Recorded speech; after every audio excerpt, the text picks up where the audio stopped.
નમસ્કાર વિદ્યાર્થી મિત્રો, આજના વિડિયો લેક્ચરમાં ધોરણ 10 વિજ્ઞાનના બધા વિદ્યાર્થી મિત્રોનું સ્વાગત કરું છું. મિત્રો, આપણે વિજ્ઞાનના ગયા લેક્ચરમાં હાઇડ્રોજન અણુની અંદર અને ક્લોરીન અણુની અંદર સહસંયોજક બંધનું નિર્માણ કેવી રીતે થાય તેના વિશે આપણે ભણ્યા હતા.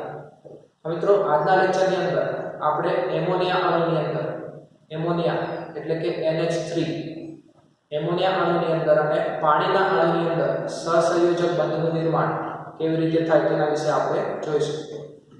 તો મિત્રો, આપેલા પ્રશ્નની શરૂઆત કરીએ. એમોનિયા અણુની અંદર એટલે કે NH3 એમોનિયાનું તમારે અણુસૂત્ર લખવું હોય તો એમોનિયાનું અણુસૂત્ર કયું થાય મિત્રો? NH3. એમોનિયા અણુમાં સહસંયોજક બંધની રચના સમજાવો કે NH3 અણુ છે એમોનિયાનો અણુ, એમાં સહસંયોજક બંધનું નિર્માણ કેવી રીતે થાય છે તેના વિશે આપણે ભણીએ. જો મિત્રો, એમોનિયા અણુ લખેલો છે તો આમાં નાઇટ્રોજન અને હાઇડ્રોજન બંનેના પરમાણુઓ છે. નાઇટ્રોજનના કેટલા પરમાણુ અને હાઇડ્રોજનના કેટલા પરમાણુ? તો મિત્રો, આવું અણુસૂત્ર લખેલું છે NH3. નાઇટ્રોજનની બાજુમાં કોઈ પણ સંખ્યા લખી નથી એટલે નાઇટ્રોજનના કેટલા પરમાણુ થાય? એક પરમાણુ. અને હાઇડ્રોજનની બાજુમાં 3 લખ્યા છે તો હાઇડ્રોજનના કેટલા પરમાણુ થાય? 3 પરમાણુ. એટલે આપણે કહી શકીએ કે નાઇટ્રોજનનું એક પરમાણુ છે અને હાઇડ્રોજનના 3 પરમાણુ છે. હવે તો જેની સંખ્યા ઓછી હોય એ મધ્યસ્થ પરમાણુ થશે. કોઈ પણ અણુની અંદર જે તત્વના પરમાણુની સંખ્યા ઓછી હોય તેને શું કહેવાય મિત્રો? મધ્યસ્થ પરમાણુ. એટલે અહીંયા નાઇટ્રોજનની સંખ્યા ઓછી છે, નાઇટ્રોજનનો એક પરમાણુ છે, હાઇડ્રોજનના 3 પરમાણુ છે. એટલે આપણે કહી શકીએ કે નાઇટ્રોજનનો પરમાણુ એ મધ્યસ્થ પરમાણુ થશે. ખબર પડી મિત્રો તમને? આપણે સૌથી પહેલું સ્ટેપ આ લખીએ કે નાઇટ્રોજનના અણુમાં એમોનિયાના અણુમાં નાઇટ્રોજન એ મધ્યસ્થ પરમાણુ છે.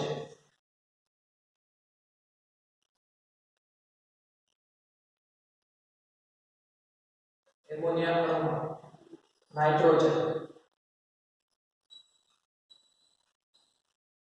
મધ્યસ્થ પરમાણુ છે.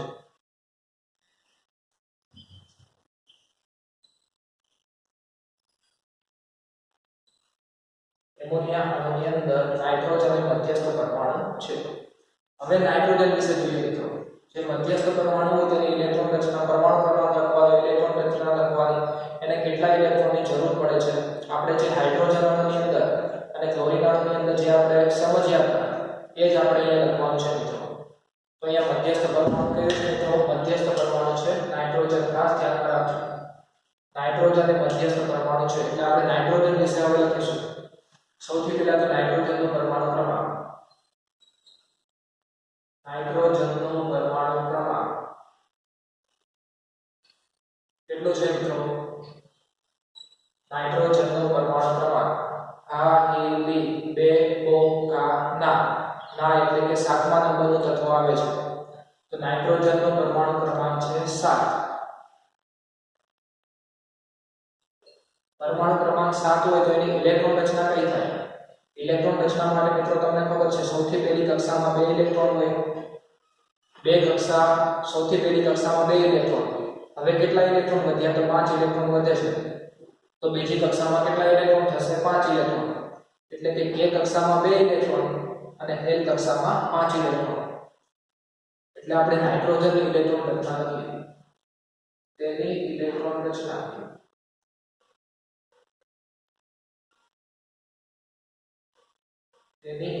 રચના કઈ છે મિત્રો? K કક્ષામાં 2 ઇલેક્ટ્રોન અને L કક્ષામાં 5 ઇલેક્ટ્રોન. એટલે કે તેની ઇલેક્ટ્રોન રચના K કક્ષામાં 2 ઇલેક્ટ્રોન છે, L કક્ષામાં 5 ઇલેક્ટ્રોન છે. મિત્રો, L કક્ષા એટલે કે બાહ્યતમ કક્ષામાં કેટલા ઇલેક્ટ્રોન છે? 5 ઇલેક્ટ્રોન છે. L કક્ષાની અંદર 5 ઇલેક્ટ્રોન છે. હવે એને બાહ્યતમ કક્ષા એટલે કે L કક્ષા ઇલેક્ટ્રોનથી સંપૂર્ણ ભરવી હોય તો કેટલા ઇલેક્ટ્રોનની જરૂર પડશે? નાઇટ્રોજનને અષ્ટક રચના પૂર્ણ કરવા માટે એટલે કે L કક્ષા ઇલેક્ટ્રોનથી સંપૂર્ણ ભરવી હોય તો કેટલા મિત્રો? 3 ઇલેક્ટ્રોનની જરૂર પડે છે. 5 ઇલેક્ટ્રોન તો છે મિત્રો, 5 ની અંદર 3 ઉમેરી દો એટલે કેટલા ઇલેક્ટ્રોન થઈ જશે? 8 ઇલેક્ટ્રોન થઈ જશે. એટલે આગળનો સ્ટેપ આપણે લખીએ કે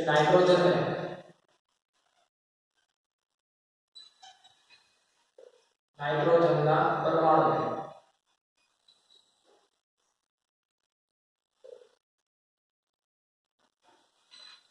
એલ કક્ષા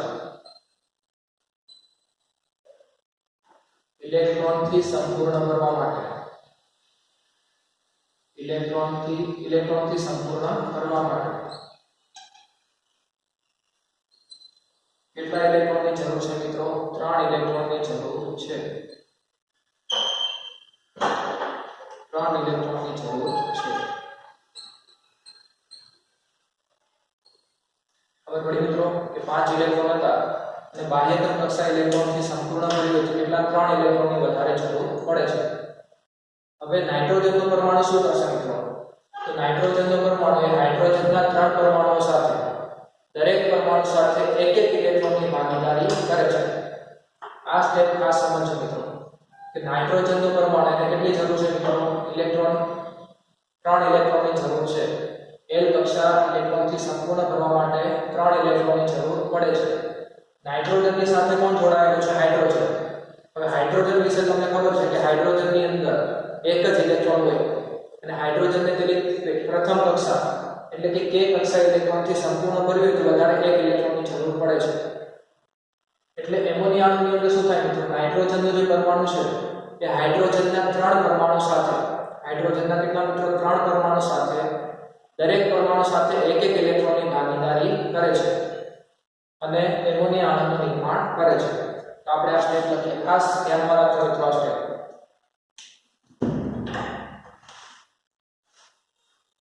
નાઇટ્રોજનનો પરમાણુ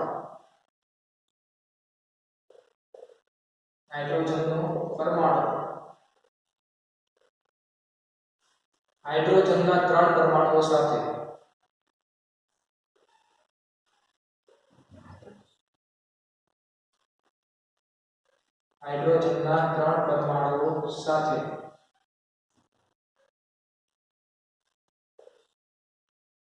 એક ઇલેક્ટ્રોનની ભાગીદારી કરે છે. કેટલા મિત્રો? એક ઇલેક્ટ્રોનની ભાગીદારી કરે છે.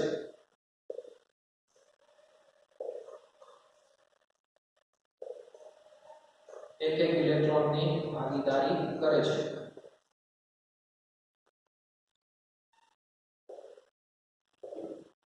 અને એમોનિયા એટલે કે NH3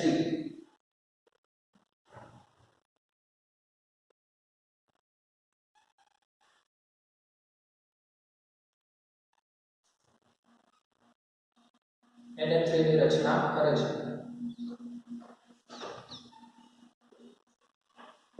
ખબર પડી મિત્રો તમને કે હાઇડ્રોજનનો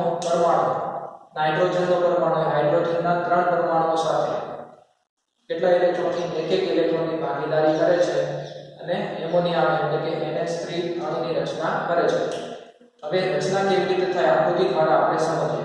જો મિત્રો એમોનિયાની અંદર નાઇટ્રોજનનો એક પરમાણુ છે એટલે આપણે નાઇટ્રોજનનો એક પરમાણુ આપણે અહીંયા લીધો. નાઇટ્રોજનની બાહ્યતમ કક્ષામાં કેટલા ઇલેક્ટ્રોન છે? 5 ઇલેક્ટ્રોન. તો અહીંયા 5 ઇલેક્ટ્રોન આપણે દર્શાવવા પડે. તો જો મિત્રો 1 2 3 4 અને 5.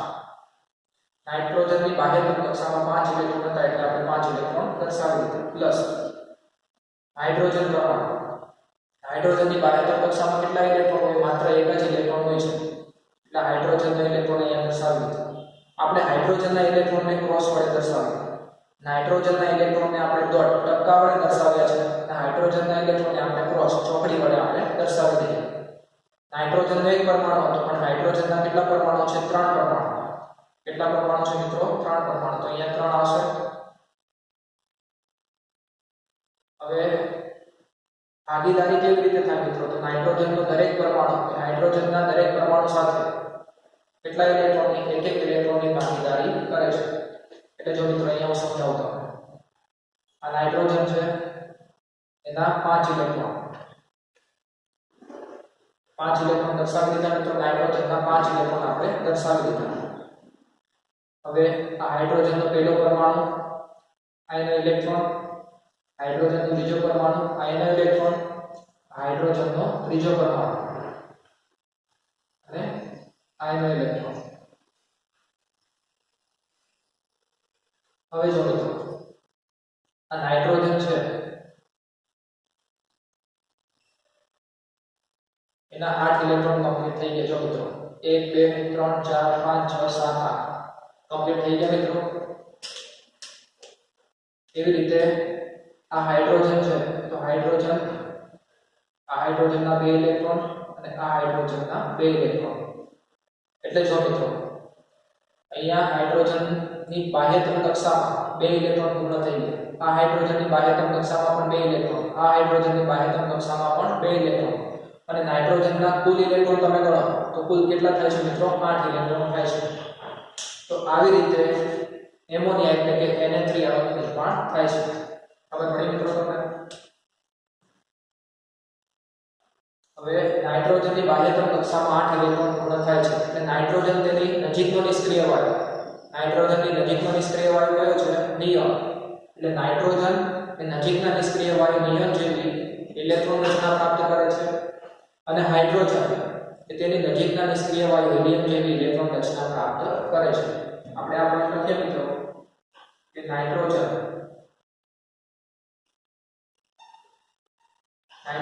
તેના નજીકના નિષ્ક્રિય વાયુ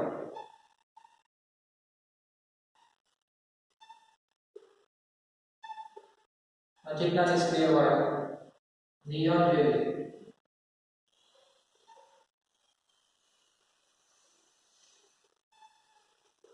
ઇલેક્ટ્રોન રચના અને હાઇડ્રોજન તેની નજીકના નિષ્ક્રિય વાયુ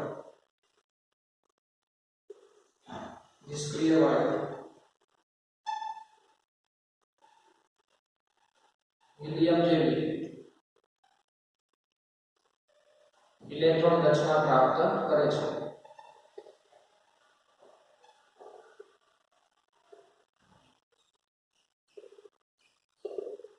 મિત્રો આ પ્રશ્ન 3 માર્કની અંદર પૂછાઈ શકે કે એમોનિયા અણુ એટલે કે NH3 અણુની અંદર સહસંયોજક બંધનું નિર્માણ સમજાવો અથવા તો સહસંયોજક બંધની રચના સમજાવો ફરીથી આપણે સ્ટેપ બાય સ્ટેપ આ પ્રશ્નનો જવાબ જોઈ લઈએ તો સૌથી પહેલા તો એમોનિયા અણુ એટલે કે એનું અણુસૂત્ર કયું થાય NH3 હવે આમાં નાઇટ્રોજનનો એક પરમાણુ છે અને હાઇડ્રોજનના 3 પરમાણુ તો તમને કીધું કે જેની સંખ્યા ઓછી હોય મધ્યસ્થ પરમાણુ થાય તો નાઇટ્રોજનની સંખ્યા ઓછી છે એટલે એમોનિયા અણુમાં નાઇટ્રોજન શું થાય મિત્રો મધ્યસ્થ પરમાણુ થશે એમોનિયા અણુમાં નાઇટ્રોજન મધ્યસ્થ પરમાણુ છે હવે આપણે નાઇટ્રોજન વિશે લખવાનું મિત્રો કે નાઇટ્રોજનનો પરમાણુ ક્રમાંક કેટલો છે 7 પરમાણુ ક્રમાંક 7 હોય તો એની ઇલેક્ટ્રોન રચના કઈ થાય તો એમાં k કક્ષામાં 2 ઇલેક્ટ્રોન l કક્ષામાં 5 ઇલેક્ટ્રોન થશે હવે એની બાહ્યતમ કક્ષા l કક્ષા છે l કક્ષાને ઇલેક્ટ્રોનથી સંપૂર્ણ ભરવી હોય એટલે કે અષ્ટક રચના પૂર્ણ કરવી હોય તો એને કેટલા ઇલેક્ટ્રોનની જરૂર પડે મિત્રો 3 ઇલેક્ટ્રોનની જરૂર પડે છે કે નાઇટ્રોજનના પરમાણુને l કક્ષા ઇલેક્ટ્રોનથી સંપૂર્ણ ભરવા માટે 3 ઇલેક્ટ્રોનની જરૂર છે 5 ઇલેક્ટ્રોન તો છે 3 ઇલેક્ટ્રોનની જરૂર પડશે હવે આ 3 ઇલેક્ટ્રોન કેવી રીતે પૂર્ણ કરશે મિત્રો તો અહીંયા હાઇડ્રોજનના કેટલા પરમાણુ છે 3 ઇલેક્ટ્રોન છે અને નાઇટ્રોજનનો પરમાણુ શું કરે હાઇડ્રોજનના 3 પરમાણુઓ સાથે દરેક સાથે એક એક ઇલેક્ટ્રોનની ભાગીદારી કરે છે કે નાઇટ્રોજનનો પરમાણુ એ હાઇડ્રોજનના 3 પરમાણુઓ સાથે એક એક ઇલેક્ટ્રોનની ભાગીદારી કરે છે કે દરેક હાઇડ્રોજન પરમાણુ સાથે એક એક ઇલેક્ટ્રોનની ભાગીદારી કરે એટલે એક એક ઇલેક્ટ્રોનની ભાગીદારી કરે તો નાઇટ્રોજનને 3 ઇલેક્ટ્રોન પૂર્ણ થઈ જશે મિત્રો અને હાઇડ્રોજન સાથે એક એક ઇલેક્ટ્રોનની ભાગીદારી કરે છે એટલે હાઇડ્રોજનની બાહ્યતમ કક્ષામાં પણ કેટલા ઇલેક્ટ્રોન થઈ જશે 2 ઇલેક્ટ્રોન થઈ જશે એટલે કે એમોનિયા અણુનું નિર્માણ કરે છે હવે નિર્માણ કેવી રીતે થાય મેં તમને આકૃતિ દોરીને સમજાવ્યું છે નાઇટ્રોજનનો પરમાણુ એની જે l કક્ષામાં 5 ઇલેક્ટ્રોન હતા એ 5 ઇલેક્ટ્રોન દર્શાવે હાઇડ્રોજનના પરમાણુને આપણે ચોકડી વડે ક્રોસ વડે દર્શાવીએ છીએ હાઇડ્રોજનના કેટલા પરમાણુ છે મિત્રો 3 પરમાણુ એટલે અહીંયા આગળ 3 લખ્યા હવે અહીંયા નાઇટ્રોજનનો દરેક પરમાણુ હાઇડ્રોજનના દરેક પરમાણુ સાથે કેટલા ઇલેક્ટ્રોનની એક એક ઇલેક્ટ્રોનની ભાગીદારી કરે છે એટલે નાઇટ્રોજન તેના નજીકના નિષ્ક્રિય વાયુ નિયોન જેવી ઇલેક્ટ્રોન રચના પ્રાપ્ત કરે છે અને હાઇડ્રોજન એ તેની નજીકના નિષ્ક્રિય વાયુ હિલિયમ જેવી ઇલેક્ટ્રોન રચના પ્રાપ્ત કરે છે ખબર પડી ગઈ મિત્રો તમને તો મિત્રો હવે આગળનો પ્રશ્ન જોઈએ 8મો પ્રશ્ન કે પાણીના અણુમાં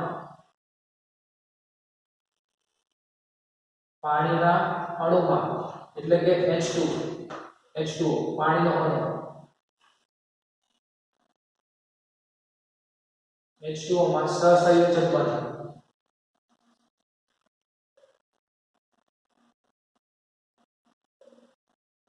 બંધની રચના સમજાવો.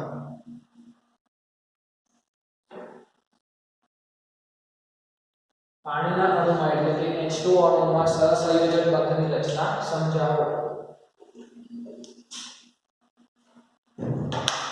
મિત્રો પાણીનો અણુ છે H2O. આમાં હાઇડ્રોજનના કેટલા પરમાણુ અને ઓક્સિજનના કેટલા પરમાણુ પહેલા તો એ જોવું પડે આપણે.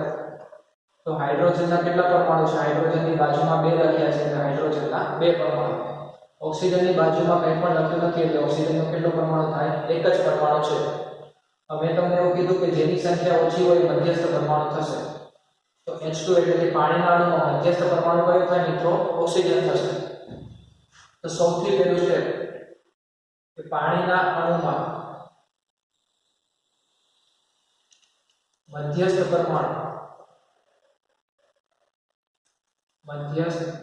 પરમાણુ કયો છે મિત્રો? ઓક્સિજન છે. ઓક્સિજન છે. મધ્યસ્થ પરમાણુ ઓક્સિજન હોય તો હવે ઓક્સિજન વિશે આપણે લખવાનું છે. ઓક્સિજનનો પરમાણુ ક્રમાંક કેટલો, ઓક્સિજનની ઇલેક્ટ્રોન રચના કેટલી, ઓક્સિજનને ઇલેક્ટ્રોન રચના પૂર્ણ કરવી હોય, અષ્ટક રચના પૂર્ણ કરવી હોય તો એને કેટલા ઇલેક્ટ્રોનની જરૂર પડે એ બધું આપણે લખવાનું છે. આપણે જે રીતે એમોનિયામાં લખ્યું તેવી રીતે આપણે H2O પાણીના અણુની અંદર લખવાનું. હવે આપણે લખીએ આગળનું સ્ટેપ કે ઓક્સિજન મધ્યસ્થ પરમાણુ ઓક્સિજન છે એટલે કે ઓક્સિજનની ઇલેક્ટ્રોન ઓક્સિજનનો પરમાણુ ક્રમાંક કેટલો છે મિત્રો? હવે તમે વિચારો ઓક્સિજનનો પરમાણુ ક્રમાંક કેટલો થાય? આ તો તમને ખબર હોવી જોઈએ. હા રી લે બે ઓ કા ના ઓ. કયા નંબરનું તત્વ છે મિત્રો? 8મા નંબર. એટલે ઓક્સિજનનો પરમાણુ ક્રમાંક 8 છે. પરમાણુ ક્રમાંક 8 હોય તો એની ઇલેક્ટ્રોન રચના કઈ થાય? તેની ઇલેક્ટ્રોન રચના કઈ છે મિત્રો? 2 અને 8 એટલે કે K કક્ષામાં 2 ઇલેક્ટ્રોન અને L કક્ષામાં કેટલા ઇલેક્ટ્રોન થાય? 6 ઇલેક્ટ્રોન. 8 ઇલેક્ટ્રોન થઈ ગયા મિત્રો ટોટલ. ત્યાં ઓક્સિજન પરમાણુની ઇલેક્ટ્રોન રચના K કક્ષામાં 2 ઇલેક્ટ્રોન છે, L કક્ષામાં 6 ઇલેક્ટ્રોન છે. હવે મિત્રો બાહ્યતમ કક્ષા કઈ છે? L કક્ષા છે. બાહ્યતમ કક્ષામાં 6 ઇલેક્ટ્રોન છે. બાહ્યતમ કક્ષા એટલે કે L કક્ષા ઇલેક્ટ્રોનથી સંપૂર્ણ ભરી હોય તો કેટલા ઇલેક્ટ્રોનની જરૂર પડે? બોલો મિત્રો. હવે તો તમને ખબર પડવી જોઈએ. 6 ઇલેક્ટ્રોન છે એટલે વધારે કેટલા ઇલેક્ટ્રોનની જરૂર પડશે? 2 ઇલેક્ટ્રોનની જરૂર પડશે. એટલે આપણે લખીએ કે તેને L કક્ષા ઇલેક્ટ્રોનથી સંપૂર્ણ ભરવા માટે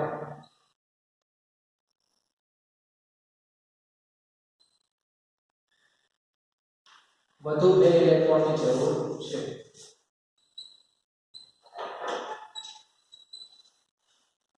2 ઇલેક્ટ્રોનની જરૂર છે. 2 ઇલેક્ટ્રોન આવી જશે એટલે એની L કક્ષા ઇલેક્ટ્રોનથી સંપૂર્ણ ભરાઈ જશે. મિત્રો આ 2 ઇલેક્ટ્રોન કેવી રીતે મેળવશે? તો ઓક્સિજન સાથે બીજું કયું તત્વ? હાઇડ્રોજન તત્વ જોડાયેલું છે.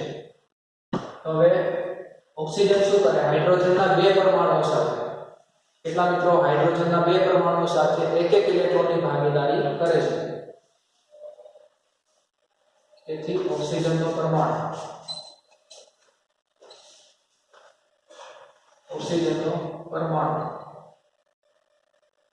હાઇડ્રોજનના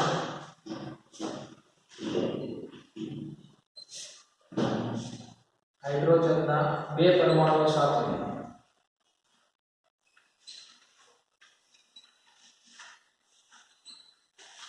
સાથે એક ઇલેક્ટ્રોનની ભાગીદારી કરે છે.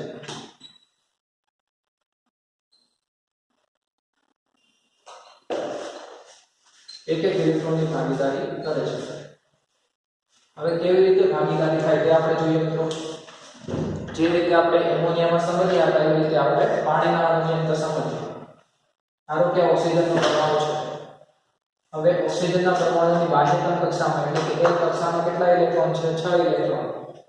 1 2 3 4 5 અને 6 ઇલેક્ટ્રોન પ્લસ ઓક્સિજન સાથે બીજું કયું તત્વ છે મિત્રો? હાઇડ્રોજન તત્વ જોડાયેલું છે. તો હાઇડ્રોજન તત્વના ઇલેક્ટ્રોનને આપણે ક્રોસ વડે દર્શાવીએ. હાઇડ્રોજનના કેટલા પરમાણુ છે? બે પરમાણુ છે મિત્રો. એટલે આપણે શું કરીએ? હાઇડ્રોજનની આગળ 2 લખી નાખીએ એટલે તમને ખબર પડે કે હાઇડ્રોજનના 2 પરમાણુ છે. હવે જો મિત્રો આ ઓક્સિજનનો પરમાણુ, એની બાહ્યતમ કક્ષાના 6 ઇલેક્ટ્રોન. એવી રીતે આ હાઇડ્રોજનનો પરમાણુ, આ એનો ઇલેક્ટ્રોન, આ હાઇડ્રોજનનો બીજો પરમાણુ, આ હાઇડ્રોજનનો ઇલેક્ટ્રોન.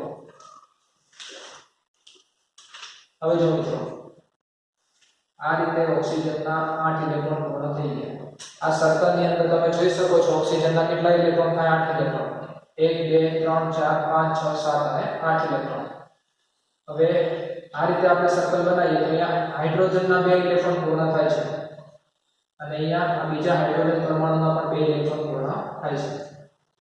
એટલે મિત્રો હાઇડ્રોજનનો એક પરમાણુ, ઓક્સિજનનો એક પરમાણુ અને હાઇડ્રોજનના 2 પરમાણુઓ જોડાય છે અને પાણીનો અણુ બનાવે છે. ખબર પડી મિત્રો તમને?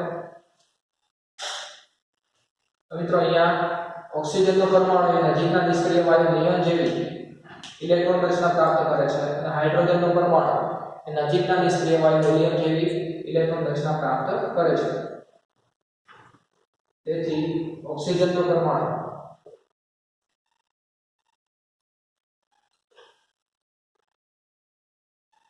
નજીકના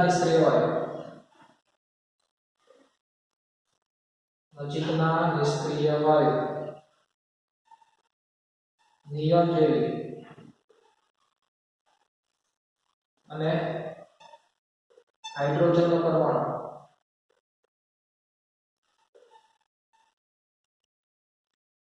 નજીકના નિષ્ક્રિય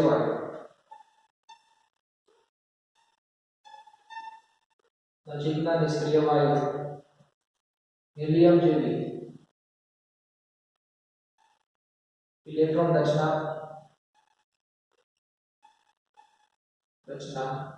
પ્રાપ્ત કરે છે.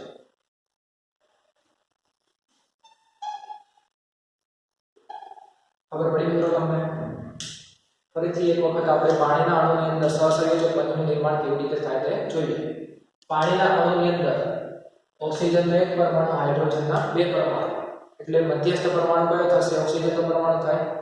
તો ઓક્સિજનનો પરમાણુ વિશે આપણે લખવાનું કે ઓક્સિજનનો પરમાણુ ક્રમાંક 8 છે. તેની ઇલેક્ટ્રોન રચના K કક્ષામાં 2 ઇલેક્ટ્રોન, L કક્ષામાં 6 ઇલેક્ટ્રોન થાય. હવે L કક્ષાને ઇલેક્ટ્રોનથી સંપૂર્ણ ભરી હોય તો કેટલા વધારે 2 ઇલેક્ટ્રોનની જરૂર પડે છે. તો 2 ઇલેક્ટ્રોન કેવી રીતે પૂર્ણ કરશે મિત્રો? તો ઓક્સિજનનો પરમાણુ એ હાઇડ્રોજનના 2 પરમાણુઓ સાથે એક ઇલેક્ટ્રોનની ભાગીદારી કરે છે. આવી રીતે મિત્રો તમને આકૃતિ દોરીને સમજાવ્યું છે કે અહીંયા ઓક્સિજનના 8 ઇલેક્ટ્રોન પૂર્ણ થાય છે અને હાઇડ્રોજનનો જે દરેક પરમાણુ હતો એના 2 ઇલેક્ટ્રોન પૂર્ણ થાય છે. એટલે ઓક્સિજનનો પરમાણુ એ નજીકના નિષ્ક્રિય વાયુ નિયોન જેવી ઇલેક્ટ્રોન રચના પ્રાપ્ત કરે છે અને હાઇડ્રોજનનો પરમાણુ એ નજીકના નિષ્ક્રિય વાયુ હિલિયમ જેવી ઇલેક્ટ્રોન રચના પ્રાપ્ત કરે છે. તો મિત્રો એમોનિયા અણુની અંદર અને પાણીના અણુની અંદર સહસંયોજક બંધનું નિર્માણ કેવી રીતે થાય તેના વિશે આપણે સમજ્યા. તો મિત્રો આજના લેક્ચરમાં અહીંયા સુધી રાખીએ. આગળના લેક્ચરમાં કાર્બનના જે અપરૂપો છે તેના વિશે આપણે સમજૂતી મેળવીશું. અસ્તુ.